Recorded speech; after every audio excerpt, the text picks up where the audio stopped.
मेरे चैनल को सब्सक्राइब करें और बेल आइकन दबाकर भेड़ियों के झुंड का हिस्सा बनें। लास्ट वीडियो में हमने पुरानी ब्लू बीटल की कहानी सुनी कि किस तरह उसने अपनी जान की कुर्बानी देकर स्टारो को हराया था और अब यही काम हमारे हाइमे को करना था ताकि वो भी इस पूरी यूनिवर्स को बचा सके। और स्कैरब और बूस्टर उसे रोकने की कोशिश करते हैं मगर वो नहीं रुकता और अपना स्कैरब अपनी बॉडी से उतार देता है ताकि वो स्टारो को डिस्ट्रॉय कर सके। स्कैरब तो उसकी बॉडी से उतर जाता है मगर वो स्पेस में फ्लोट करने लगता है और अपनी आखिरी सांसें गिन रहा था मगर बूस्टर आके उसे बचा लेता है और अपना ऑक्सीजन मास्क उसे दे देता है, पर इस अच्छे काम के बदले में उसे अपनी जान से हाथ धोना पड़ता है। अब आगे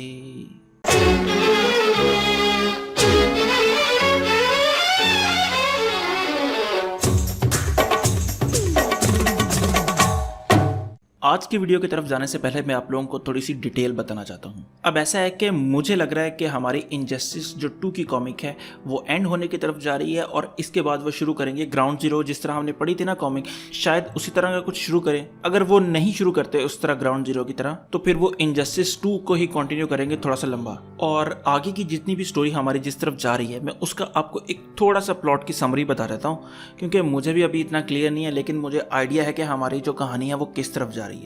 हमारी आगे जितनी भी कहानी है उसका मेन विलन ब्रेनियक है, तो हमें ब्रेनियक इस कहानी में अब जरूर नजर आएगा। दूसरी बात ये कि हमें सुपरमैन भी अभी कुछ अर्से तक नजर आएगा क्योंकि जब से इनजस्टिस 2 शुरू हुई है तो हर वीडियो में एक न एक कमेंट ऐसा होता है कि यार सुपरमैन कब आएगा, यार सुपरमैन कब आएगा। तो उम्मीद है कि हमें जल्द ही सुपरमैन भी देखने को मिलेगा अगर वो इसको खत्म करके ग्राउंड जीरो की तरफ जाते हैं तो।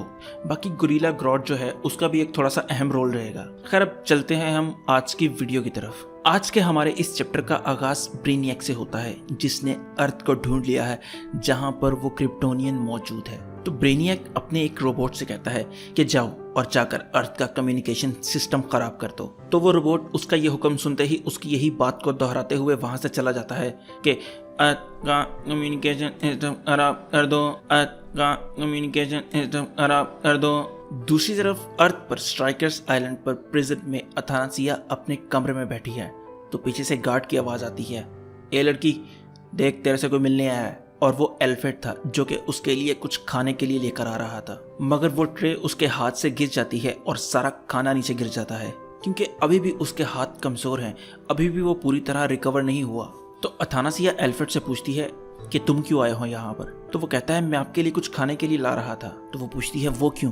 तो वह जवाब देता है ताकि मैं थोड़ा सा तुमसे बात कर सकूं, ताकि ये जान सकूं कि तुम कहाँ बड़ी हुई, तुम्हारी एज क्या है, तुम्हारे कैसे हालात हैं। तो अथानासिया कहती है कि मैं तुमसे क्यों बात करूं। तो एल्फ्रेड कहता है मेरे अलावा यहाँ पर कोई है नहीं तुम्हारे से बात करने के लिए। तो अथानासिया उसकी ये बात सुनकर थोड़ा सा सर झुकाती है शर्मिंदगी में और कहती है जब मैं मरी थी तब मैं 16 साल की थी। अच्छा, अब अगर किसी को नहीं पता तो मैं बता दूं कि इसको भी लेजरस पिट से दोबारा जिंदा किया गया है। जिस तरह हमने इनजस्टिस 2 में देखा कि वो एल्फ्रेड को जिंदा करते हैं, इसी तरह जब ये मर गई थी तब इसको भी दोबारा लेजरस पिट से ही जिंदा किया गया था। तो एल्फ्रेड उसकी ये बात सुनकर कहता है ओह तुम्हारी तो जिंदगी शुरू होने से पहले ही खत्म हो चुकी थी। तो अथानासिया कहती है तुम्हें इस बात की क्या परवाह है। तो एल्फ्रेड कहता है कि तुम ब्रूस की बेटी हो, इसका मतलब है तुम और मैं एक ही फैमिली का हिस्सा हैं। तो अथानासिया गुस्से में कहती है वो मेरा बाप नहीं है।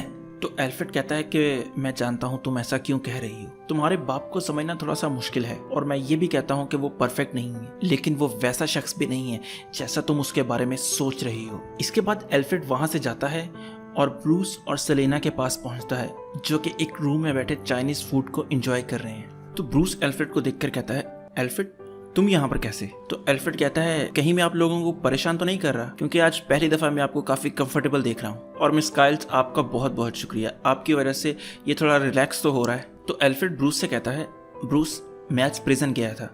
तो ब्रूस कहता है हाँ मैं जानता हूँ। तो एल्फ्रेड ब्रदर आई की तरफ देखकर कहता है ओह अच्छा तुम्हारी बहन की आंख। और ऊपर स्पेस में जो ब्रदर आई का सैटेलाइट है जो पूरी दुनिया की कम्युनिकेशन पर नजर रखे हुए, उस पर वो ब्रेनियक का रोबोट आकर चढ़ जाता है और उसके कम्युनिकेशन सिस्टम को खराब करने लगता है क्योंकि वो अर्थ का सबसे बड़ा कम्युनिकेशन सिस्टम है। तो एल्फ्रेड ब्रूस से कहता है कि तुमने इतनी बिलियन डॉलर की टेक्नोलॉजी सिर्फ इसलिए बनाई है ताकि तुम आम शहरियों पर नजर रख सको। जुर्म को रोकने में और लोगों पर नजर रखने में बड़ा फर्क होता है ब्रूस। खैर इस चीज पर हम किसी और दिन बात करेंगे, अभी मैं तुमसे किसी और चीज के बारे में बात करने आया हूँ। तो ब्रूस कहता है और वो क्या है? तो अल्फ्रेड उसे जवाब देता है कि तुम जाओ और जाकर गुल से बात करो। तो ब्रूस कहता है वो एक कातिल है और उसने हजारों लोगों को कत्ल किया है, उससे बातचीत नहीं, उसके साथ सिर्फ इंसाफ होगा। तो अल्फ्रेड गुस्से में कहता है अगर तुम उससे बात नहीं करोगे तो वो और लोगों का कत्ल करेगा। मगर इससे अल्फ्रेड का ब्लड प्रेशर हाई हो जाता है और उसे चक्कर आने लगते हैं और वो गिरने लगता है। तो ब्रूस उसे पकड़ता है। तो अल्फ्रेड कहता है मुझे बस बिठा दो, मैं खुद ही ठीक हो जाऊंगा। तो अल्फ्रेड बैठते ही कहता है कि तुम्हारी बेटी की उम्र 16 साल है और वो बहुत कुछ झेल चुकी है। तुम्हें आगे आना होगा और उसे सीधा रास्ता दिखाना होगा। वो भी बिल्कुल तुम्हारी तरह है, वो भी इंसाफ में मानती है, लेकिन उसका तरीका तुम्हारे से मुख्तलिफ है। और अगर ये तुम अपने लिए नहीं करना चाहते तो प्लीज मेरे लिए कर दो। तो ब्रूस अल्फ्रेड को तसल्ली देते हुए कहता है अल्फ्रेड तुम परेशान मत हो, मैं करता हूँ कुछ, मैं किसी को भेजता हूँ वहाँ पर उससे कांटेक्ट करने के लिए ताकि वो मुझसे बात कर सके। तो ब्रूस इस काम के लिए हार्ली को जंगलों में भेजता है ताकि वो ब्रूस का मैसेज उस तक पहुँचा सके। मगर हार्ली की सबसे पहली मुलाकात पॉइजन आइवी से होती है जो उसे पकड़ लेती है। तो हार्ली उसको गिफ्ट ऑफर करती है, यानी वो एक जैतून का पौधा लेकर आई थी जो वो उसे गिफ्ट करने की कोशिश करती है। मगर आइवी अपने साथ आए हुए गोरिल्लास को कहती है कि पकड़ लो इसे और ले चलो गुल के पास। तो वो उसके मुंह पर कपड़ा डालते हैं और उसे वहां से ले जाते हैं गुल की तरफ। जब हार्ली गुल के सामने पहुंचती है तो गुल पूछता है ये सब क्या है? तो हार्ली कहती है जैतून का पौधा है, देखो मैं तुम्हारे लिए लेकर आई हूँ। तो गुल कहता है मेरा मतलब है तुम यहाँ पर क्या कर रही हो? तो हार्ली कहती है मैं तुम लोगों के लिए एक पौधा और एक मैसेज लेकर आई हूँ और ये मैसेज बैटमैन की तरफ से है। वो तुमसे बातचीत करना चाहता है और वर्ल्ड के बड़े बड़े लीडर भी उसके साथ खड़े हैं और ये सिर्फ बातचीत होगी, इसमें कोई ट्रिक इन्वॉल्व नहीं है। तो सोलोवार कहता है कि हम उसकी बात कैसे मान ले? तो हार्ली उनको समझाती है कि देखो मैं भी एक वक्त था तुम लोगों की तरह क्रिमिनल थी और मैंने एज ए क्रिमिनल बहुत लंबा अरसा गुजारा है, लेकिन मैं तुम्हें हीरोज के बारे में सिर्फ एक बात बता सकती हूँ कि वो झूठ कभी नहीं बोलते। मैं जानती हूँ कि ये बहुत बोरिंग चीज़ है, लेकिन खैर वो झूठ नहीं बोलते तो क्या कर सकते हैं। गुल हार्ली से पूछता है कि वो इस कॉन्वर्सेशन से हासिल क्या करना चाहता है। तो हार्ली कहती है कि वो जिंदगी में पहली दफा वो काम करना चाहता है जो उसने कभी नहीं किया। वो सामने वाले की बात सुनना चाहता है और वो ये सिर्फ इसलिए कर रहा है ताकि अपनी बेटी को ये साबित कर सके कि जो वो उसके बारे में सोचती है वो वैसा शख्स बिल्कुल भी नहीं है और वो तुम्हारे साथ मिलकर इस दुनिया को बचाना चाहता है। और यहाँ पर हमारा ये आज का चैप्टर एंड हो जाता है। अगर आपको ये आज की वीडियो पसंद आई हो तो लाइक करें, कमेंट करें और सब्सक्राइब ज़रूर करें और अपने दोस्तों के साथ भी ज़रूर शेयर करें। तो खुश रहें, खुश रखें। अल्लाह हाफिज़।